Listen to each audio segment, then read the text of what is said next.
Back to news. ఇక మిగిలిన details చూద్దాం. తిరుమల లడ్డు విషయంలో ప్రతి హిందువు బాధపడుతున్నారని అన్నారు ఏపీ టీడీపీ అధ్యక్షుడు పల్లా శ్రీనివాసరావు.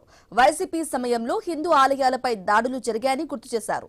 టీటీడీ చైర్మన్ గా చేసిన సుబ్బారెడ్డి నెయ్యి కల్తీ జరిగిందని చెప్పారని పల్లా అన్నారు.